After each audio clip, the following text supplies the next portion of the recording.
Fox News has been making headlines for allegations of sexual assault coming from the top. Adding her voice is CNN's Alisyn Camerota, who used to be a Fox News correspondent. She sat down to share her experience with Roger Ailes. Let's take a look. But the time that I remember most was when I was first starting out at Fox and I was single. And I remember Roger being in Roger's office, and I was saying that I wanted more opportunity. And he said, well, I would have to work with you. Work with you? I would have to work with you on that case. I would have to work with you really closely. And it may require us getting to know each other better. And that might have to happen away from here. And it might have to happen at a hotel. Do you know what I'm saying? And I said, yeah, I think I do know what you're saying. So she goes on to say, quote, I remember vividly, I had sort of an out-of-body experience and thinking, is this it? Is this the end of my time here? Will I be fired if I don't do this? Obviously, a lot of people are asking questions. Why is she choosing to speak up now? Some people are, questioning her story. I think that when you watch the full interview that she did on CNN, it becomes very clear that this is a lived experience, a lived and true experience. And I think that she's just corroborating something that we know now to be true, is that from the top down, there is a culture of sexual harassment and misconduct at Fox News. And of course, that began with Roger Ailes. And I think that she speaks about it really eloquently. And it talks about sort of an odd lived and functional experience of when sexual harassment is just part of your workplace. And she continued working there, and she continued being a professional, but she did wonder about the opportunities that could have come her way had she maybe followed up on this offer from Roger Ailes. It's really disgusting, but I think that it is worth looking into and hearing about this, because we shouldn't be so quick to doubt the stories of people who come out later. Yeah. Now, it doesn't mean every story is true. Just today, I did a story about Debbie Schlussel accusing Sean Hannity of Fox News, which I was very skeptical about her story. And so you got to look at the full context. But in the context of Roger Ailes, now dozens of women have said this is exactly what he does. And that the question that you asked, Grace, is a really good one. Why now? And I think a lot of people who haven't experienced it think like, well, why didn't they just come say it at the time, right?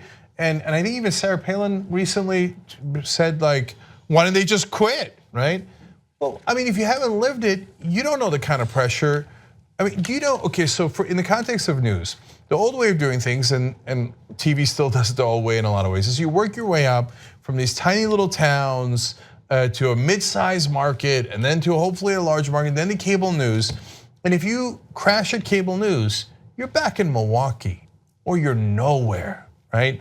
So this is your entire career, everything you've ever worked for.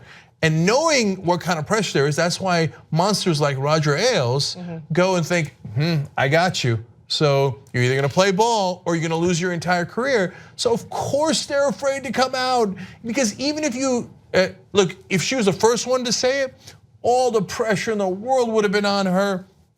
She certainly would have been fired from Fox News. It would have been hard to get a job elsewhere, et cetera. But even if you're the last person to come out, it taints you, even though it shouldn't. It should be the exact opposite.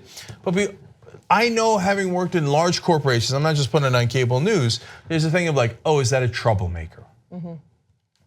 So there's 1,000 reasons why people don't come forward.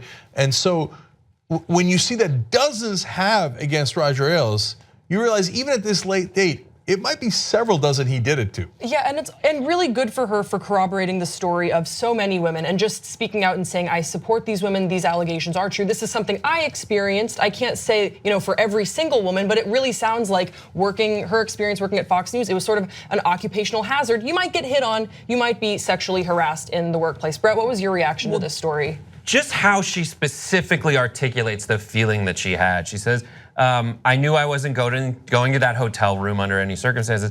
I didn't know what that meant for my career, though. I want everybody to understand that. I know that this happens. There is a visceral reaction that you have where you recognize my career and everything I worked for is under threat, and I don't know what's going to happen next. It's that powerlessness. It's that thought of like, oh my gosh, I have a goal in mind. And I've been working so hard for it. There's all kinds of adversity that everybody faces. But to face this specific kind, this on the nose, like he just came out and said it. Like all those things that end up with him finally after saying like, after work, not here, in a hotel, and then having to add, do you know what I mean? And then the thought crossing her mind that like, oh my goodness, this is that thing that everybody talks about that I have to be afraid of. And then add to that, she has gone on since then. She has made it. She has nothing to gain from saying this. She's on CNN all the time. Yeah, and I think she does a good job in the interview of saying, I have plenty of friends from my time at Fox News. I'm not trying to throw anyone under the bus, but I do think it's important to speak out. And I absolutely echo that sentiment. I think that it is so important to speak out when you have experienced that sort of injustice. And she did it in a really eloquent way. And yeah, this is just sort of speaking truth to power, which I know is something we all find really important. If you're a member of the Young Turks, you not only get the whole 2-hour Young Turks show on demand anytime you want, ad-free, but you also get so many other shows. Old School, you'll love it. Aggressive Progressive for guys who are true progressives. Now also Nerd Alert for gaming and tech. What the Flick for movie reviews. You will love it. Check it out right now at tytnetwork.com/join.